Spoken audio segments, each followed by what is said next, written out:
Hello? Hello? Are people there?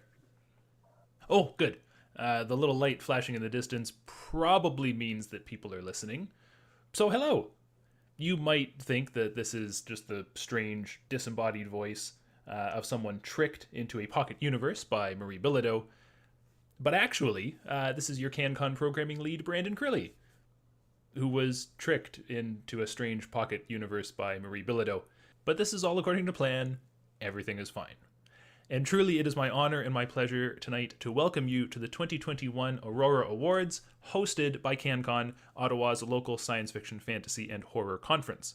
We hope you have your snacks, your beverage of choice, a fuzzy Derek Kunskin plushie, and some mood lighting, and whatever else you might need in order to join us in celebrating the best in Canadian science fiction, fantasy, and horror.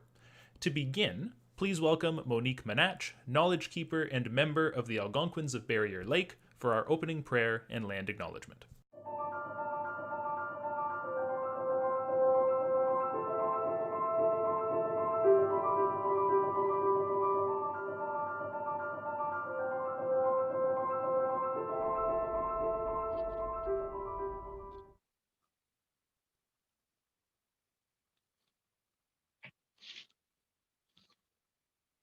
Joshing. I think I'm also in a pocket universe. There I am. Joshing. Welcome. Welcome to unceded, unsurrendered Algonquin territory. Monique Manach and Deshnikovs, Algonquins of Barrier Lake and Ojibwa. My name is Monique Manach, and I'm a member of the Algonquins of Barrier Lake. And I'd like to welcome all of you here tonight. I have to say I'm a little giddy because I'm a fan. I'm a huge fan of science fiction and science fantasy. And I got to sit in just before we got started to listen to all these wonderful authors speak to each other and talk back and forth. And I just felt like I was so lucky just to be in the same virtual room as all these wonderful writers and fabulous talent. So this evening, I'd like to open this space with a few words to the Creator and acknowledge that we are on Algonquin, unceded, unsurrendered Algonquin territory. Kachimiguch Jemnido. Thank you, Creator. We are grateful. We are grateful for everything the Creator has placed in our homelands to help human beings to live well. We acknowledge and honor the trees, the rivers, the lakes, and the streams. We acknowledge and honor the birds, the animals, the fish, and all the good human beings. We are grateful for the sky world above us. We are grateful for our Mother Earth and the world beneath the earth and all the good things that live there and help plants to grow. And we are grateful for the bees and the insects, for our medicines and for our ceremonies. We thank you for our ability to prepare ourselves spiritually for the spirit world, for when the short physical world ends. We thank you for our ability to comfort each other in times of trouble and anguish. We ask you to help each of us reach the wisdom of our ancestors and to bring it into our lives and use it in our dealings with our family and with our friends and with our communities. We ask that good words are spoken tonight, strong words that impact us emotionally and spiritually. We remember those who are suffering from all forms of illness, from addictions to physical to mental. And we ask that they have a good day today and that they return to us soon as role models and as mentors. And we remember our roles and responsibilities to live our own lives with great respect for all living things. Kachimigwich, Kachimigwich, Kachimigwich, Kachimigwich. Thank you very much.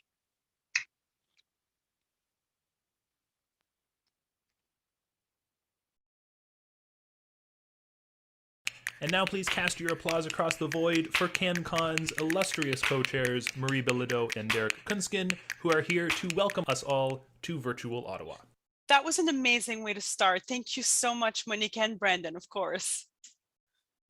Did you really put Brandon in a void? Do people really have stuffies of Derek Kunskin? Well, I don't, because that'd be too meta, but I have snacks for the Auroras. I've got bubble tea and finger chocolates.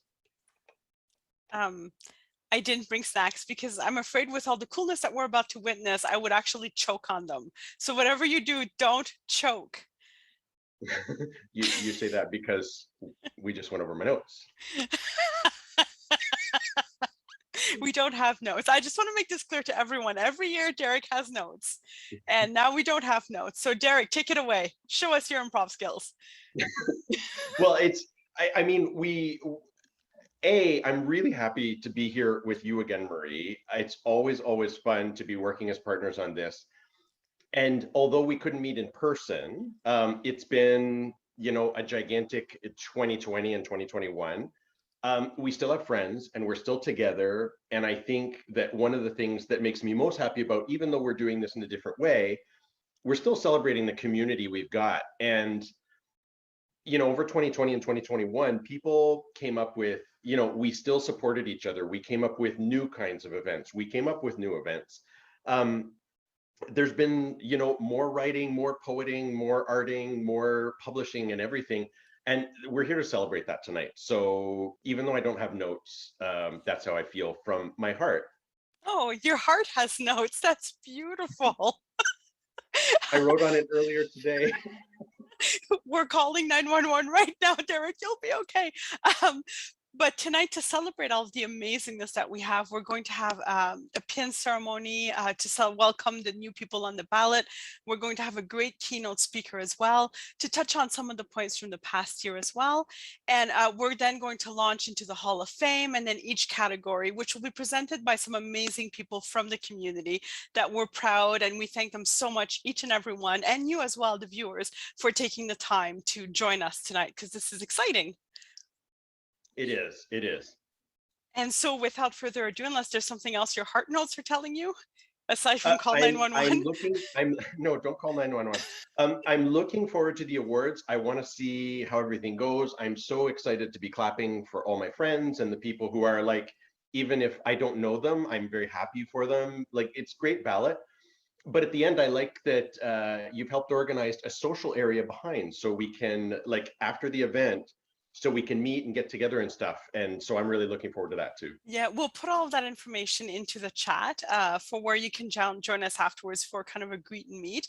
And actually, before I go, and was almost remiss in this, but my heart notes just kicked in as well. I want to take all of our volunteers who worked on this tirelessly. We have Tyler Goodyear took really a big step and helped us organize this. We have all the presenters, which I mentioned. Brendan Crilly did a lot of the recording. We have Courtney Fernandez, who redid our website as well, with Marco's help, as always, our webmaster as well. So we have a great bunch of people who have been working behind the scene, and we just want to thank every single last one of them for all of their effort. And we hope that you enjoyed tonight's ceremony. Perfect.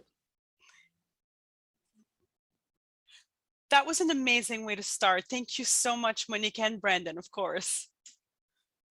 Did you really put Brandon in a void?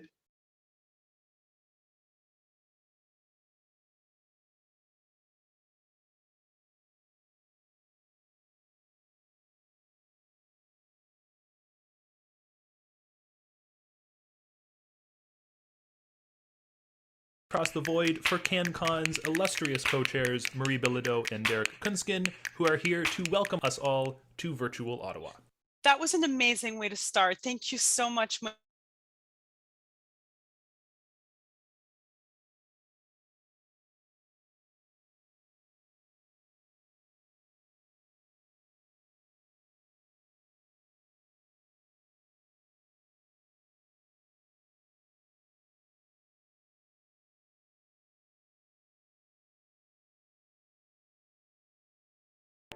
Each year at the Auroras, we present pins to anyone who has been nominated for an Aurora Award for the first time. Our host for tonight's pin ceremony is New York Times bestselling author Kevin Hearn. Hi everybody, this is Kevin Hearn, and I'm here to present the Aurora Pin Ceremony. And if you don't know who I am, that's cool. I wrote some books, and I hope someday that we get to meet and we become acquainted, and that'll be wonderful. But in the meantime, if you're wondering how is this a ceremony, it's just one guy sitting in his kitchen. Well, look, I grew this beard just for you. Took me the whole pandemic. And I wore this hat. Pretty special now, huh? Very ceremonious. But honestly, it's really to celebrate you and your accomplishment because you have been nominated for an award for the first time, and this pin commemorates that. So it's super special, you know, like the smile of a loved one, or that incredibly delicious taco you had that one time, right? You remember that. This is something you're also going to remember, and I wish I had one. If I had one, I'd be wearing it right now. That's why I had to go with a hat. Yeah. So congratulations again to everybody. This list that I'm going to be reading here, however, is not in any particular order, not alphabetical or anything else. So you don't know when your name is going to show up. It's just going to happen. You have to be on the edge of your seat the whole time. I hope you are. So here we go. The very first person to congratulate for their accomplishment and the reception of an Aurora pin is Primi Mohammed for Beneath the Rising. Congratulations. And congratulations also to Rhonda Parrish for Hollow. Ian Rogers for Go Fish. Congratulations. Rebecca Campbell for An Important Failure. We also need to congratulate Rich Larson for How Keeney the Squid Misplaced His Klobuchar. And A.C. Wise for the novelette or novella To Sail the Black. Katarina Vermette for Northwest Resistance. Scott B. Henderson for Northwest Resistance. Beth Cato for He Scores! And also Rhonda Parrish for He Scores! We need to congratulate Joe Walton for Nidhogg. Lawrence Stewin for Augur Magazine. Amanda Leduc for Disfigured on Fairy Tales, Disability, and Making Space. Also congratulations to Stacy Conla for Prairie Gothic. Rhonda Parrish for Swashbuckling Cats, 9 Lives on the 7 Seas. Congrats to Kay Adelaide for Don't Text Back, and also Mariel Sharp for Don't Text Back. And then we have 3 different folks here from the Murdoch Mysteries who are getting their Aurora pins for the first time. Scott Garvey, Yannick Bisson, and Helene Joy for all for the Murdoch Mysteries. Michelle Latimer for Trickster, and Tony Elliott for Trickster. Congratulations. Lorna Antoniazzi for her covers for Augur Magazine. And Maya Conla Wolf for her cover of Prairie Gothic. James Davis Nickel, congratulations for Young People Read Old SFF. And Mark Leslie Lefebvre for the 2020 Aurora Awards ceremony. Congratulations for that. Also, Liz Anderson for her work on the 2020 Aurora Awards ceremony. And lastly, but not least at all, Therese Mason-Pierre for her work on AugurCon. So, congratulations once again to everybody. I hope we get to meet someday in the future. And please take care of yourselves and be safe out there. And best of luck to you. It is CanCon's great honor to welcome as our keynote speaker tonight the author of the critically acclaimed novel Gods of Jade and Shadow, editor of the award-winning anthology She Walks in Shadows, and one of our finalists this year for Best Novel for her novel Mexican Gothic, Silvia Moreno Garcia. Hi, thank you so much for having me as your keynote speaker for the Aurora Awards. I'm very pleased and very happy to be here. First of all, why don't we talk about the pandemic? Because I think it's on everybody's minds. So 2020 was a very different year from what I think all of us expected, even with our imaginative powers as speculative fiction writers. I don't think any of us could have predicted that this is where we would be. And it has been a difficult situation for very many people in a number of ways. But I wanted to talk about some of the good things that happened last year. And for me, one of those was that I was actually able to connect with more people than before. So normally I wouldn't have done very many events with libraries or with bookstores, but with the fact that we moved a lot of these activities online, I found myself last year and also this year being able to connect with writers from many other parts of the world and readers that I would have not had access to before. And although I know it's nerve-wracking and disheartening to see some of the things that happen, like dates being pushed and some events and book fairs being published, there were some people who, for the first time ever, had access to us because of the magic of online events. So moving forward, I think that we should continue to do some of these distance book appearances and not get ripped totally of that component and be like everything is going back to physical activities, because although it's very enjoyable to meet people and hang out around the bar, not everybody has the funds to fly to distant cities. People have work or child rearing responsibilities or have to take care of their parents, or other things impede them from boarding a plane. Sometimes even the venues where our events take place are not friendly for people with mobility challenges. And for that reason, I don't want to get rid of in-person book signings or appearances, but I think we can welcome some online events or modules continuing into the future, because one of the nice things that we found is that we can do this, and maybe we can do some hybrid events. So that's one positive thing that I saw happening during the past few months. The other positive thing, I think, is that people are still reading books. I don't know about you, but when this started, when the border was closed in Canada and all these restrictions started coming in, I had 2 books coming out last year, and I was just so blue at one point because bookstores were closed and dates were being moved for everybody. Workhouses did not have certain titles, or they were low on titles. And with everything going on and just in the world, I thought nobody's going to want to read a book or a speculative fiction book. They're going to want to be doing, if they're reading, they're going to be reading something else, and or they're just totally going to be into some other thing, doing master classes for survival in the wilderness is what I thought. But we found that last year, despite this pandemic, a lot of people were reading, and even more people were reading than before. Some of the revenue for audiobook, for example, increased tremendously last year. Ebook sales and also library borrows of ebooks also increased quite a bit after, being really declining for a few years. Ebook sales, for example, there hadn't been such a growth, and suddenly there's this boost.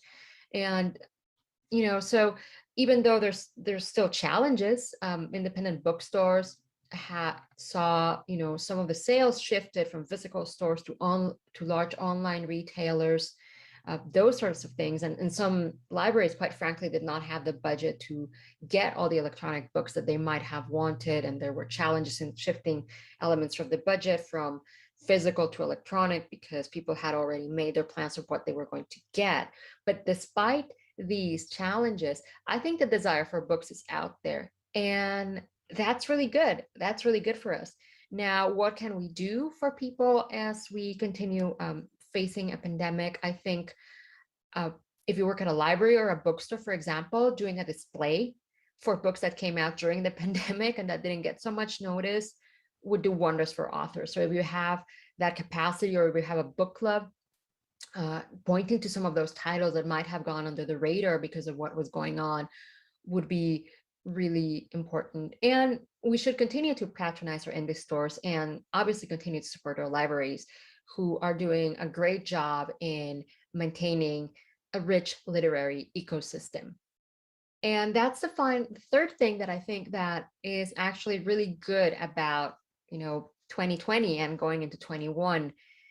We continue to see a richer literary ecosystem and the success of underrepresented writers in the field of speculative fiction and in other fields too, but here we're talking about speculative fiction.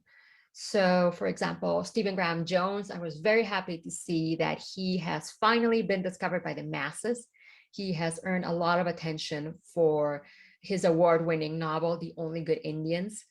There's also some newcomers like Shelley Parker Chan, who seems to be doing quite well with her novel, Who Became the Sun. And some indie writers like V. Castro with Goddess of Filth are attracting the attention of readers. In this case, this is a horror story, a tale of teenage possession. And there's just so much more variety. When I walk into a bookstore or a library, I see a very different picture than I did 15 years ago when I began my career and I was writing short stories. I remember a time when I couldn't go into a bookstore and find a person of color on the cover of a science fiction novel. And I could count the books by authors of color at my local bookstore with one hand. And now there's just a lot more to choose from. People writing in different genres and subgenres. It's not just fantasy, it's not just sci-fi, but all these different flavors. This does not mean that the field is equal or free of bias. We have a minuscule segment of Indigenous writers in speculative fiction. This despite the success of titles such as The Bone Marrow Thieves by Cherie Desmalines and Stephen Graham Jones, who I mentioned before.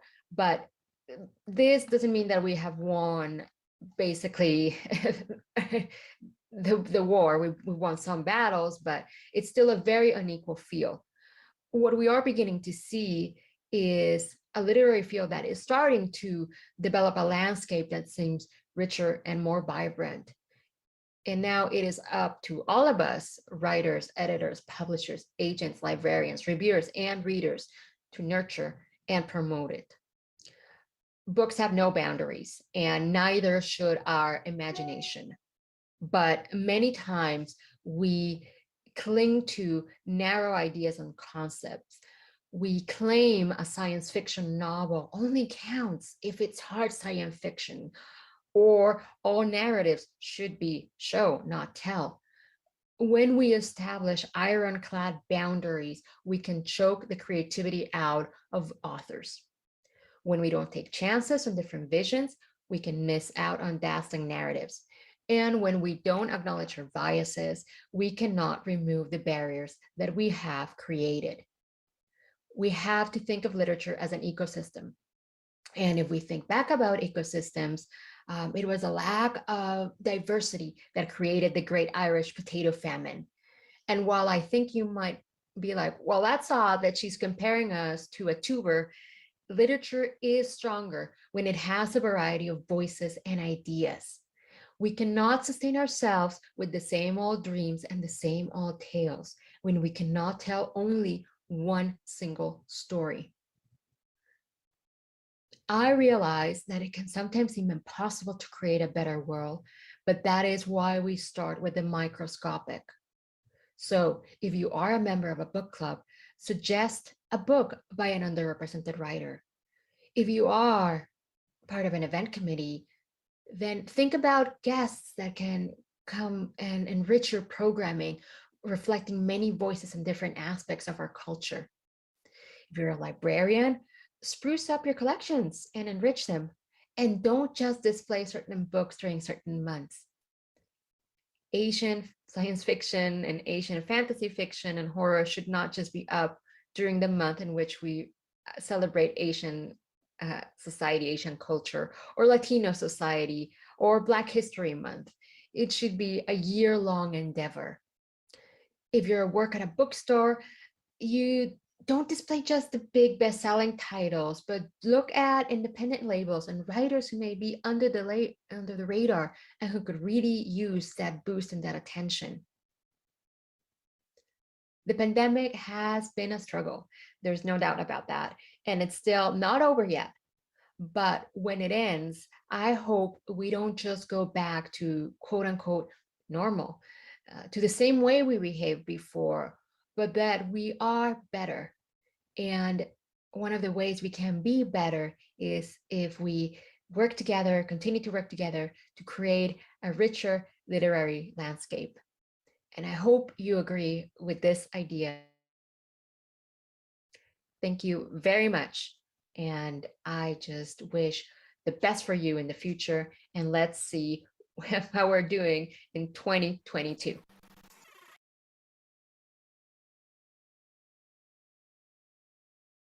Our awards. Our first award being presented tonight will be the award for Best Fan-Related Work, presented by... presented by me. Let me see if I can find my way out of here. 1 second. Hi there. I'm Brandon Crilly, coming to you from lovely Ottawa, Ontario, and it is my honor to present the award for Best Fan-Related Work. Community, I think we can all agree, it can be a little complicated and messy sometimes, but honestly, it is so incredibly important for staying connected, for broadening our horizons as creatives, and meeting some of probably the best and most important people in our lives. And tonight's finalists, in a variety of ways, along with so many other people out there, work tirelessly to provide space and platforms that really keep us together. And I think, especially over the last year and a bit, the importance of that cannot be overstated. And so it's really my pleasure to be presenting the award for this category. So this category encompasses a variety of things: presentations, lectures, podcasts, performances. Due to the pandemic, this year for the Auroras, the category also includes works that would normally be in the fan organizational category, so organized activities, conventions, cons, and that sort of thing. So without further ado, here are our finalists for Best Fan-Related Work. The 2020 Aurora Awards ceremony, Mark Leslie Lefebvre and Liz Anderson, online event. AugurCon, Carrie C. Byrne and Therese Mason-Pierre and their staff at the Augur Magazine Literary Society. The Ephemera Reading Series, Katie Brisky and Jen R. Albert, the Ephemera Collective, online. Speculating Canada, Canadian Horror, Science Fiction and Fantasy, Derek Newman Still. And When Words Collide, Randy McCharles, Chair, and his team, online festival. Without further ado. Marie didn't give us any instructions that I opened up. Ooh, that was easier than I thought. Marie gave us no instructions.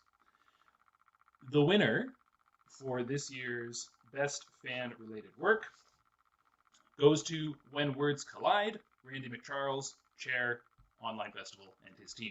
Congratulations, Randy, and everyone involved with When Words Collide. Well, I'm actually a little bit surprised because we had so many good nominees this year in this category. So on behalf of myself and my team, which has worked very, very hard through this pandemic, thank you. Our festival has been around now for 11 years. When Calgary's local science fiction and fantasy convention closed its doors, we wanted to do something to continue our networking and socializing and gathering once a year. So we started the When Words Collide Festival. What has made it possible, of course, is you all. Many of you from across Canada and some from the United States as well come to Calgary for a festival. It's the amazingly fantastic time. We're online tonight. We get to actually meet a lot of our friends in the speculative fiction world, and I just cannot express how pleased I am that this year you chose to honor us. So thank you from my team and myself, and carry on with the wonderful awards tonight. I'm really looking forward to see what happens next. Thank you.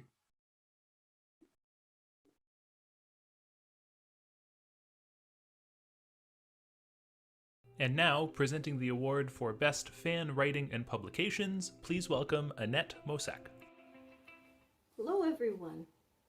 The next category is Best Fan Writing and Publication. This category covers fanzines, fan newsletters, articles, blogs, review sites, and publications, either in print or by electronic means, which contain a significant percentage of material relating to the Aurora Award genres. Work can include articles relating to topics such as books, movies, comics, gaming, folk music, or conventions. Works cannot promote commercial products or be dedicated to a professional group or person. The nominees for the 2021 Aurora Award for Best Fan Writing and Publication are Bixphazine, issues number 538 to 547, edited by R. Graham Cameron. Clubhouse, weekly column in Amazing Stories magazine, R. Graham Cameron, online. Polar Borealis, issues number 13 to number 16, edited by R. Graham Cameron. Random Musings, issues number 539 to 547, in Bixphazine, Robert J. Sawyer. Traveling TARDIS, Jennifer Desmarais, Jean-Eric Designs. And Young People Read Old SFF, edited by James Davis Nichol, online. And the award goes to Polar Borealis, issues number 13 to number 16, edited by R. Graham Cameron. Congratulations.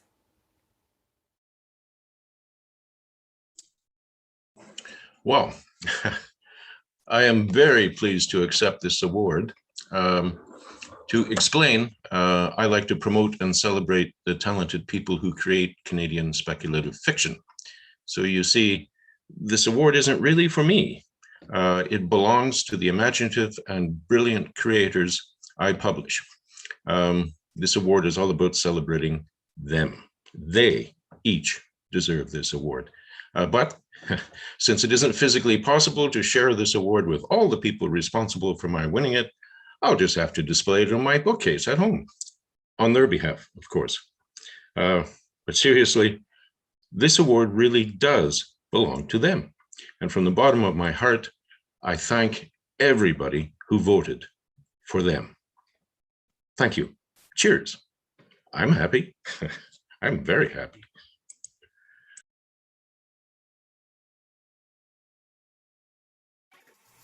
Tonight's Lifetime Achievement Awards will be presented by Clint Budd from the Canadian Science Fiction and Fantasy Association.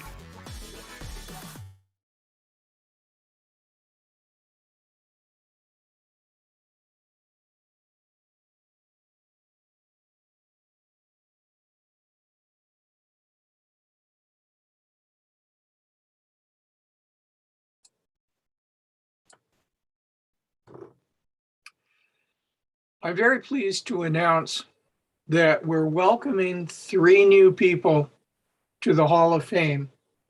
Jean-Louis Trudel, Stan Hyde, and much overdue Monica Hughes.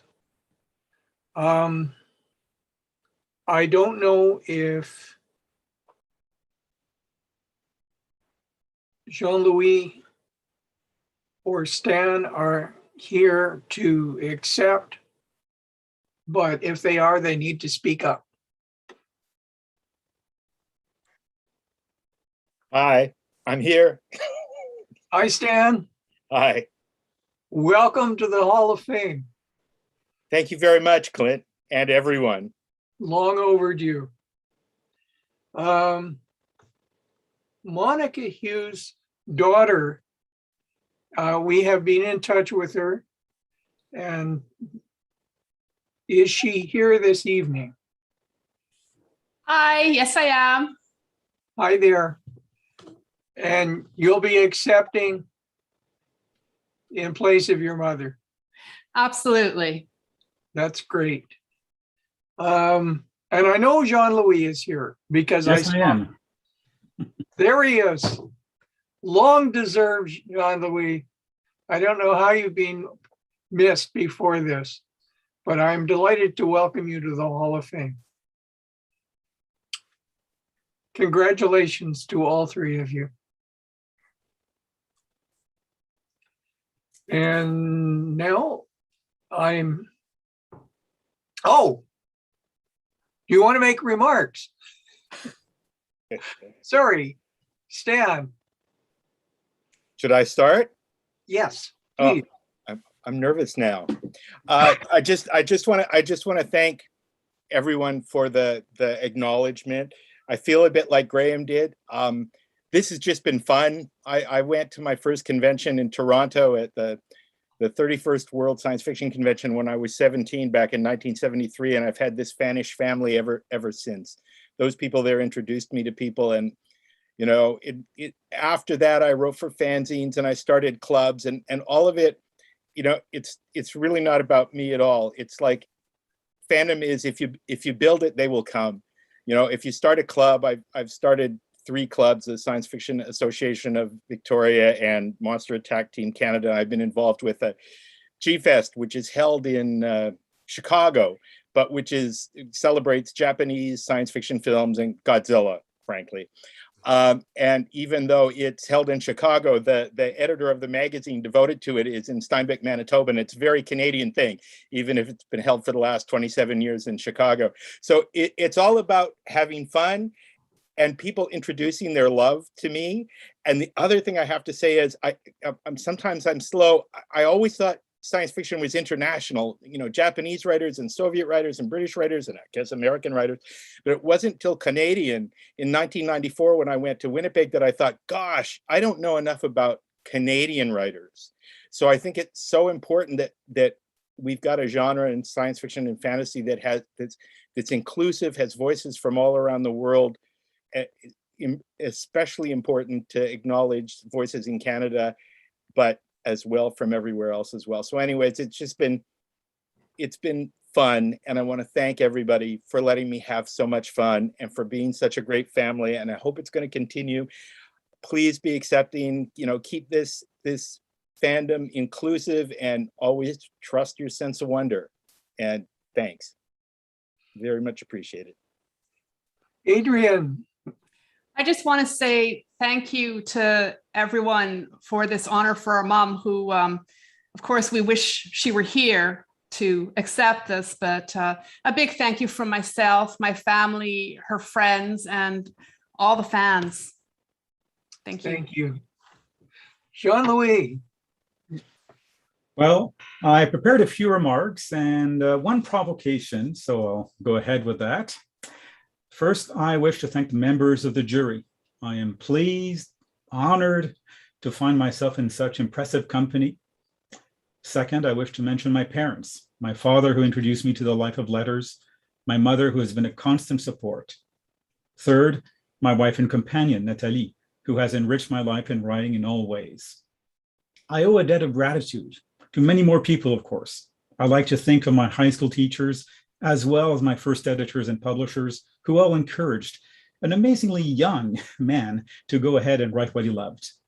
The work I've done over the years with the Congrès Boreal, SF Canada, the Aurora Awards, and a few Worldcons would also have been impossible without the teams I was a part of, and I remember them fondly.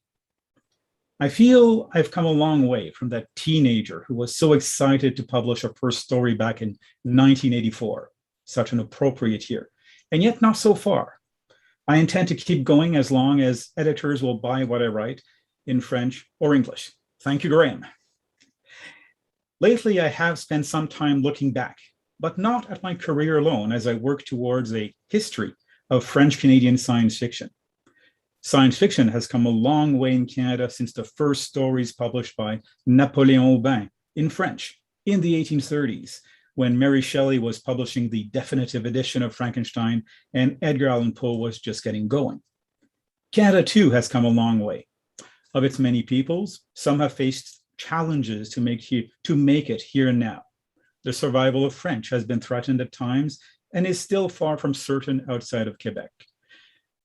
Indeed, tonight, at a convention virtually set in our nation's capital, I don't believe I've heard a word of French so far outside of the Prix and Prix Aurora Awards. Indeed, it has become a bit common for self-advertised showcases of Canadian SF to omit or overlook almost entirely French-speaking Canadians. There are multiple reasons for that, including practical ones. But in this case, as in many others, obliviousness begins to look like erasure.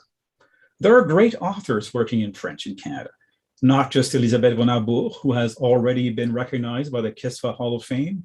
Recent and less recent luminaries such as Martine Desjardins, Caroline Georges, Christian Gué-Poliquin, and Patrick Sénécal have all been translated. Look them up. One day, they will also be in our Hall of Fame. Can we do better? I know we can. In the 1980s and 1990s, the pioneers of modern Canadian SF strove to create or develop inclusive institutions, such as SF Canada, the Merrill Collection, the Tesseract anthologies, and the convention itself. In Quebec, the Congrès Boréal, the Publisher à Lire, and Solaris Magazine all worked to invite, translate, and review English Canadian authors. I got to translate into French the ISIS trilogy I had read when I was a kid, and I was boyishly happy to exchange a few emails about that translation with Monica Hughes herself. I know we can do better because I was there, if not always from the outset, and I did what I could to help. I am no longer young enough to think I can do everything or that I have to do everything. If we think it important, we can do it together. I believe that getting to know all of Canadian SF is worthwhile because there is nothing truer to the spirit of SF than the discovery and appreciation of what is different. Let's keep making the tent bigger. So thank you again. Congratulations and good luck to all the nominees, and already congratulations to the winners. Thank you.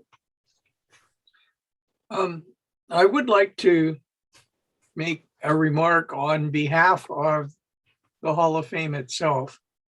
I've sometimes gotten the impression people don't entirely understand what it's about. We set it up to recognize, well, the Auroras also recognize excellence, but they recognize it for that year.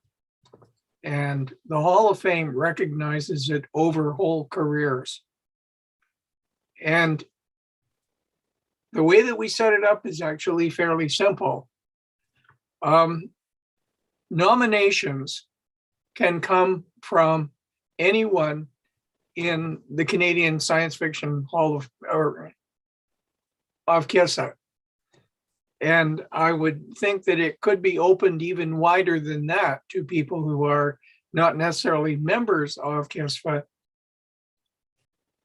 We can make arrangements if you think that you have somebody in mind. But the one thing that we do need and we encourage is for people to make those nominations. Once we have a body of nominations, then each year we have a new jury that looks at the available nominations and chooses for that year. And the way that we finally arranged it is that there are 2 slots, 2 opportunities available that are reserved for writers, all kinds of writers. And there's another slot that is available only to non-writers. And that would include artists and of all kinds.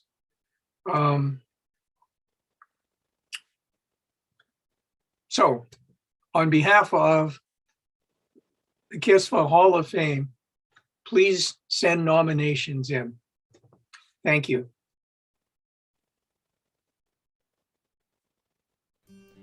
Please welcome our next presenter to the virtual stage, Lena Kamarich, presenting the award for Best Artist.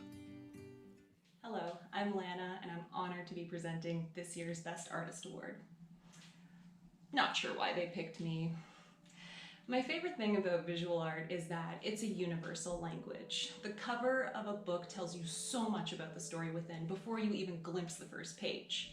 Artists create windows into worlds beyond our grasp. Artists are basically wizards creating portals if you really think about it. And the most important thing, they remind us that our imagination is what brings each story to life. So congratulations to this year's nominees for Best Artist.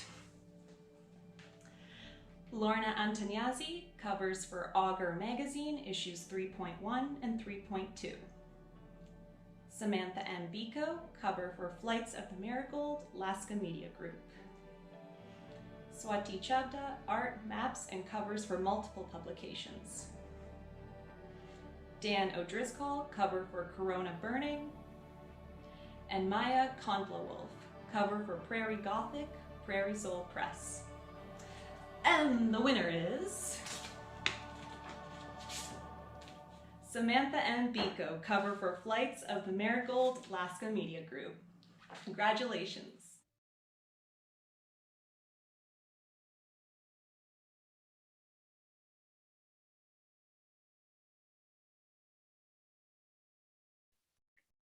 Samantha couldn't be with us this evening, so we're accepting the award on her behalf.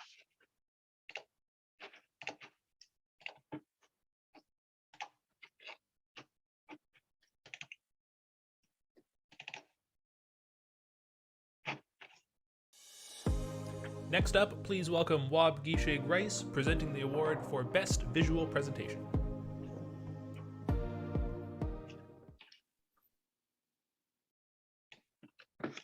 Ani, hello, I am Wabagisha Grice. I'm an author from Wasauksing First Nation, and I live in Sudbury, Ontario, which is also known as Swakamuck.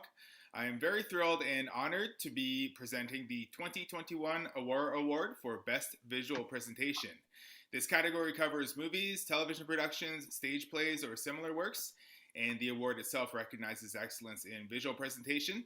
The works themselves are judged on the acting, writing, direction, cinematography, and production quality. So without further ado, here are the nominees in the Best Visual Presentation category. Don't Text Back, Kaya Adelaide and Mariel Sharp, Fantasia Film Festival. Murdoch Mysteries, Season 13, Episodes 10 to 18. Christina Jennings, Scott Garvey, Peter Mitchell, Yannick Bisson, and Helene Joy, Shaftesbury. Trickster, Episodes 1 to 6, Michelle Latimer and Tony Elliott, Strio Films, Sienna Films, and CBC. The Umbrella Academy, Steve Blackman, Netflix. And Winona Earp, Season 4, Episodes 1 to 6, Emily Andress, 724 Films, Calgary. So here is the 2021 Aurora Award for Best Visual Presentation.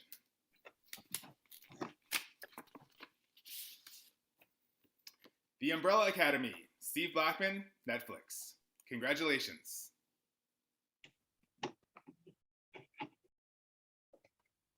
Steve couldn't be available this evening, so we're accepting the award on his behalf.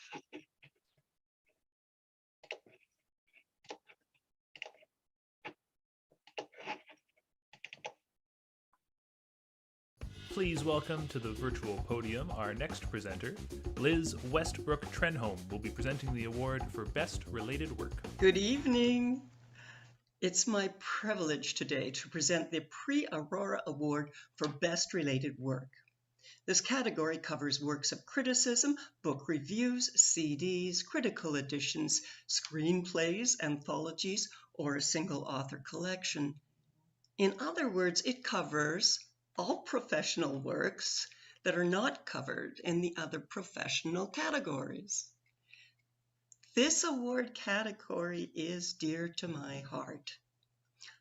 As a mostly silent partner in Van Doren Press with my husband, co-partner, Hayden Trenholm, and Mike Breimer, still a friend, remarkably, it was tremendously validating for us when all the work resulted in Aurora Awards on 2 different occasions.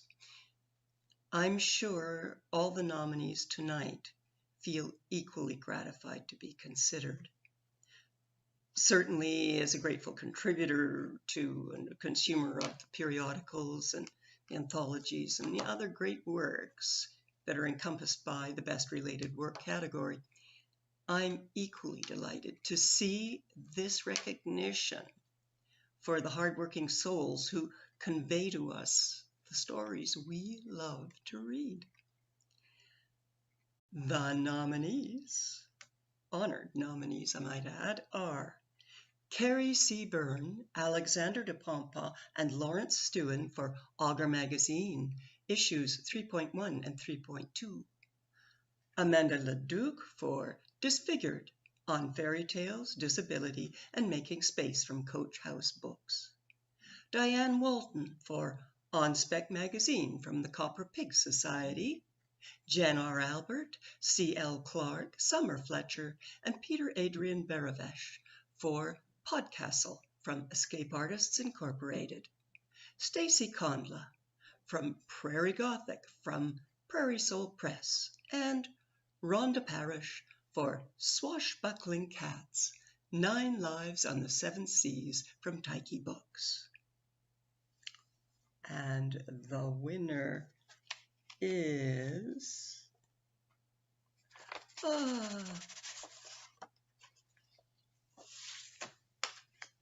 Diane Walton, On Spec Magazine. Congratulations, Diane. Congratulations, everyone.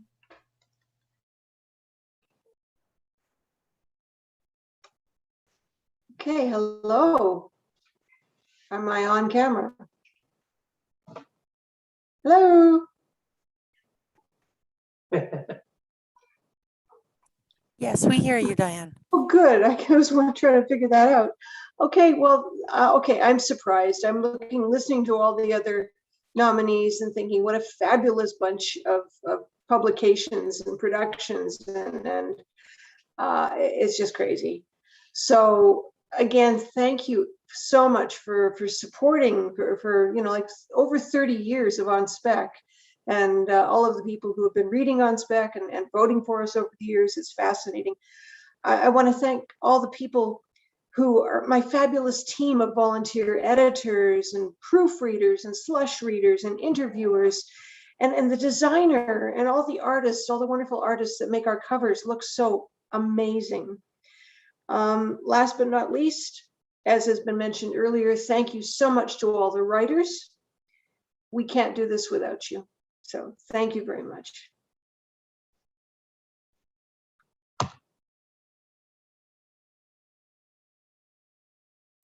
For our next award, please welcome Sienna Tristan, presenting the award for Best Poem or Song. Hello, I'm Sienna Tristan, and it gives me great pleasure to be presenting this year's Aurora Award for Best Poem or Song. We get the word poetry from the Greek word poesis, or making. As Rebecca Solnit writes, our word for poetry is their word for all the making in the world, of chairs, of houses, of bombs, of books, of blood, of gods. Making a poem is like making a chair. A poem is as real as a chair, and sometimes more useful. Each and every one of this year's nominees is a maker, a manifester of useful and beautiful things. Each of you takes the intangible substance of language and pours it into shapes we can cradle in our ears, taste on our tongues as solid as the room around us. You honor us with your wild word magic, and our world is more meaningful for it. I will now list this year's award nominees. The category of Best Poem or Song covers both poems and songs.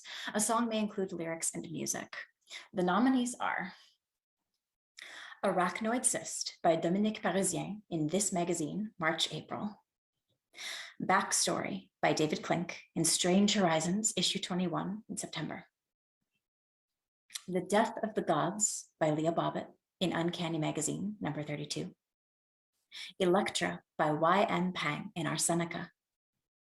Hamilton Harbor by Lynn Sargent in A Refuge of Tales, published by Renaissance Press.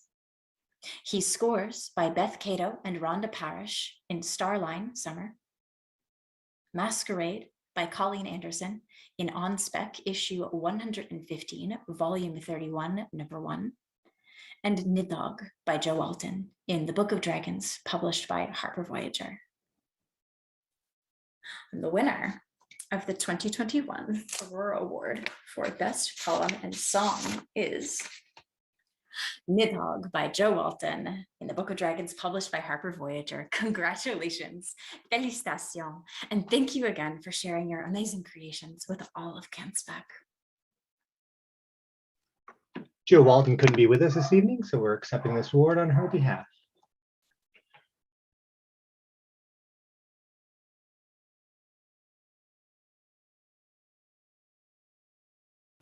Our next presenter this evening is Suyi Davies Okamboa, presenting the award for Best Graphic Novel or Comic.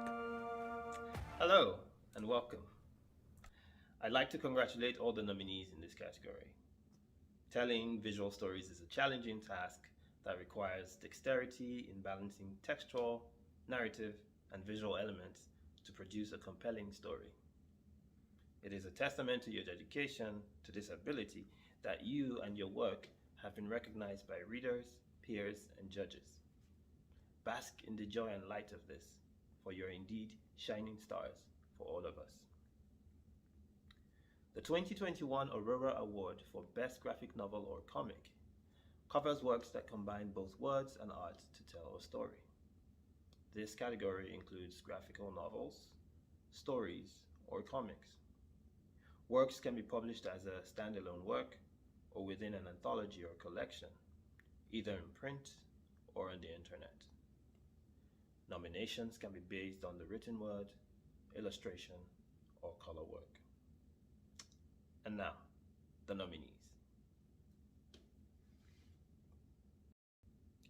Crash and Burn by Kate Larkin and Finn Lukelin, published by Astros Press. Goblins by Ellipsis Hannah Stevens, published by Goblins Comic. Gothic Tales of Haunted Futures, edited by S.M. Biko, published by Renegade Arts Entertainment. It Never Rains by Corey Moran, published as a webcomic. Krampus is My Boyfriend by S.M. Biko, published by Webtoon. Northwest Resistance by Katharina Vermette, illustrated by Scott P. Henderson, and published by Highwater Press. And the winner of the 2021 Aurora Award for Best Graphic Novel or Comic is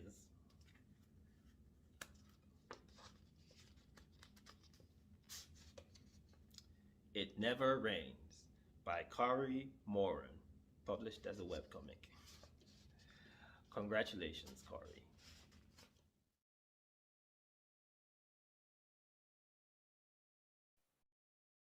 I have unmuted now. Hello, everybody. Thank you very much. Look how prepared I am. I'm in a spaceship. I'm in space. So thank you very much for this. This is awesome. I'd like to thank my readers. There are a few, but also all the other people in this category and all the people who make comics just in general, because I think it's a really important thing to do, to tell stories in a variety of of mediums. It's like comics are often overlooked as art because they're not one thing or the other. They're a hybrid. They're a monster, which I enjoy because I like monsters. And it's nice when people do connect to this monster and are able to experience stories through it. That is a very strange thing to say, but I've been alone for 1.5 years in a small apartment, and am having a hard time with words. But anyway, thank you very much. And thank you all for living through this pandemic and persisting with your art. And even if you didn't do any art this year, who cares? We were in a pandemic. And that's sort of the way it is. So I will stop babbling now. Everybody have a great night. Goodbye.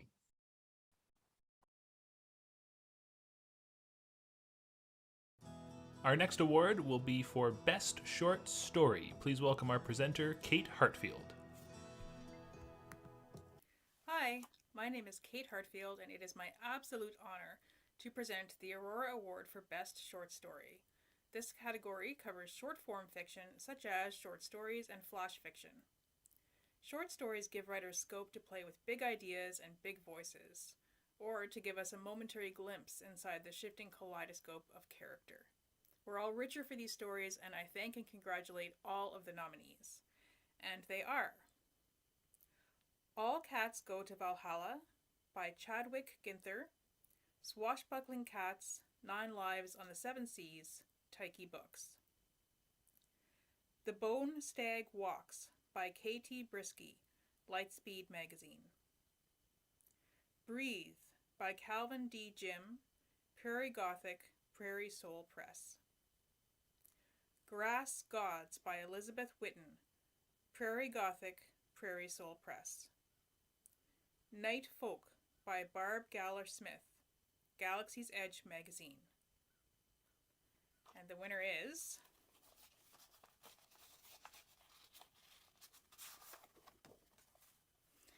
All Cats Go to Valhalla by Chadwick Ginther. Congratulations, Chadwick. That's fantastic.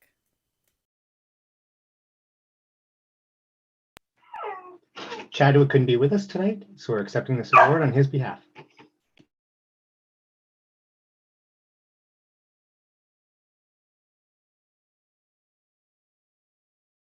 Please give a warm welcome to our next presenter, Primi Mohammed, presenting the award for Best Novelette or Novella.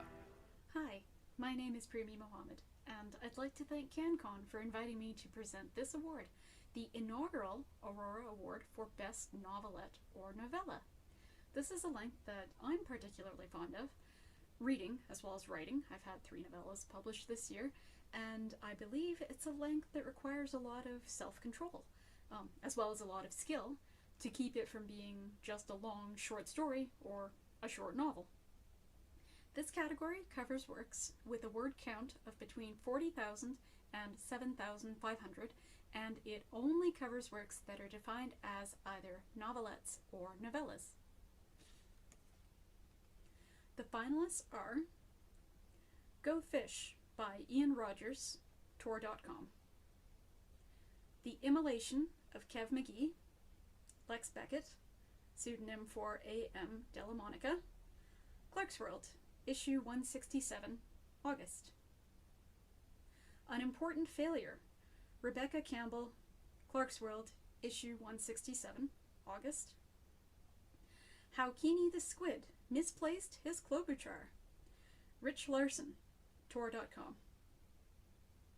To Sail the Black, A.C. Wise, Clarksworld, issue 170, November. Tool Use by the Humans of Danzig County, Derek Kuenskin, Asimov's Science Fiction Magazine, July, August. And the winner is Tool Use by the Humans of Danzig County, Derek Kuenskin, Asimov's Science Fiction Magazine, July, August. Congratulations, Derek.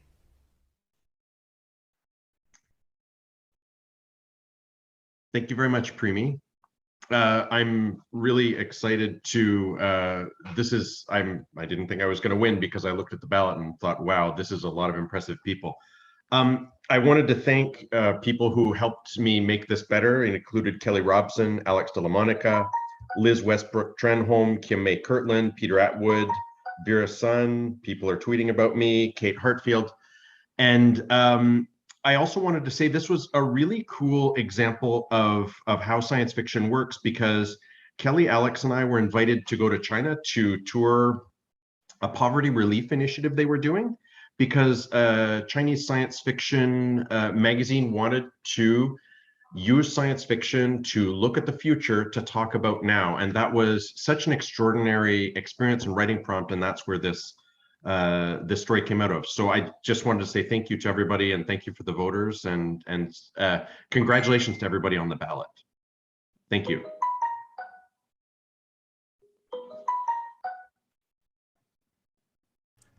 Second last award, folks. Next up is Nathan Burgoyne, presenting our award for Best YA Novel. Hello, and thank you. My name is Nathan Burgoyne, and I am here to present the 2021 Aurora Award for Best Young Adult Novel. YA, or young adult, novels are books with young adult characters, young adult points of view, and often referred to as the genre of firsts. First relationships, first major life choices, or the first time you and your sisters try to restore access to the gods for the good of all the people. You know, relatable teenage stuff. Offering young adults the chance to see themselves as protagonists in stories, be they stories set in our world or the future, or other worlds entirely, is beyond important. So before I read the finalists, I want to touch back on what Sylvia said in her wonderful keynote about the challenges of 2020 and congratulate every author out there, especially those underrepresented authors building worlds using different rules in different ways, who managed to release speculative YA stories this year, stories that might find the right young adult at the right time and welcome them to whole new worlds. The Best YA Novel category covers works over 30,000 words written for young adults or younger, or a work that is less than 30,000 words but was published as a standalone book. And now, without further ado, your finalists for the 2021 Aurora Award for Best Young Adult Novel are Flights of Marigold by Susan Forrest, Alaska Media Groups Inc., The Griffin's Lair by Kelly Armstrong, Puffin Canada, Hollow by Rhonda Parrish from Tyche Books, Return to Atlantis from J.M. Dover, Evil Alter Ego Press, and The Wall of Wishes, Susie Vidori, Old Vines Press. And the winner is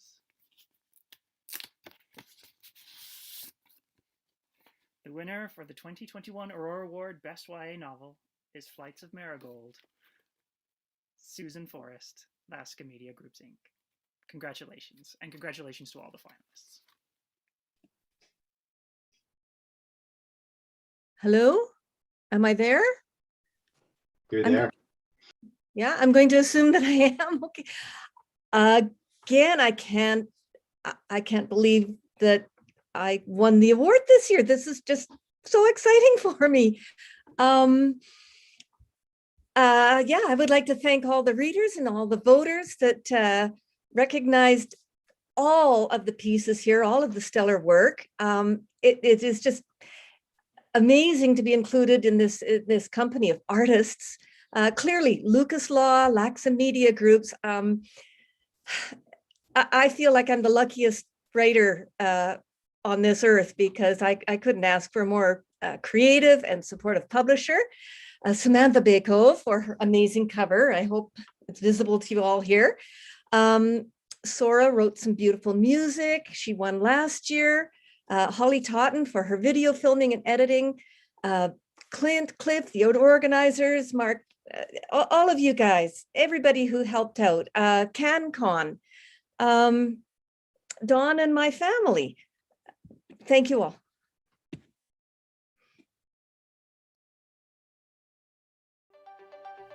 And our final award tonight is the award for Best Novel. Please welcome to the virtual stage, Amal El Motar. Hello everyone, my name is Amal El Motar and it is very much my honor to present the Aurora for Best Novel this year.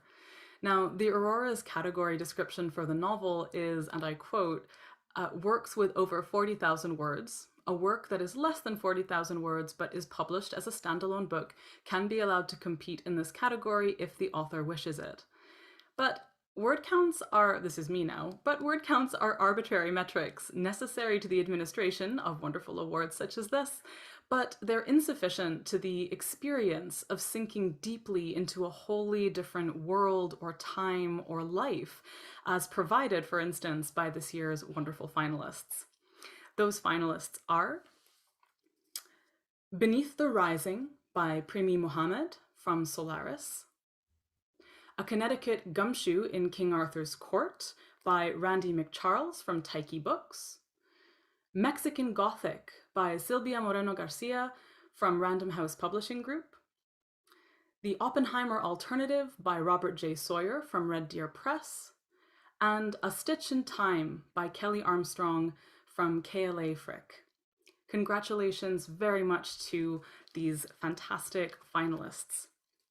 Now, the 2021 Aurora Award for Best Novel goes to Mexican Gothic by Silvia Moreno Garcia from Random House Publishing. Congratulations on your Aurora Award.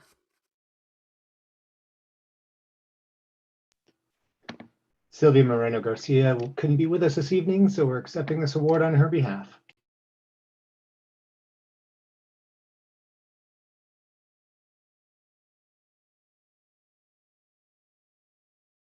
Congratulations to all the winners and finalists for the 2021 Aurora Awards, and thank you to everyone who has tuned in tonight. We're just about to wrap, but before we do, we would like to welcome back Knowledge Keeper Monique Manach for a closing prayer. Kachimigwich. This has been amazing. I have really enjoyed tonight. I've discovered even more new authors and more new works that I can deep dive into. And of course, some that I've already was familiar with. An amazing talent. Just to see what we've got going on in Canada is absolutely incredible. And I was really honored to be here this evening. So I'd like to close this space with a few words to our creator. Kachimigwich Jemnado, thank you for bringing everyone together here tonight. Thank you for the water, for the plants, for the trees, for the ones who fly, for the ones who swim, for the ones who crawl, for the furred, for the feathered, for the four-legged, and for the two-legged. And thank you for everyone's open hearts and open minds. Help us to continue to explore all the worlds that are in our imaginations. Continue to write and draw strength from the words that are created, that the stories that are created, that bring us all together, regardless of where we are in Canada and where we are, who our communities are. And thank you for the kindness and the compassion of everyone here, and that we hope to share all of this with each other. Kachimigwich, Kachimigwich, Kachimigwich, Kachimigwich. Thank you very much. Thank you.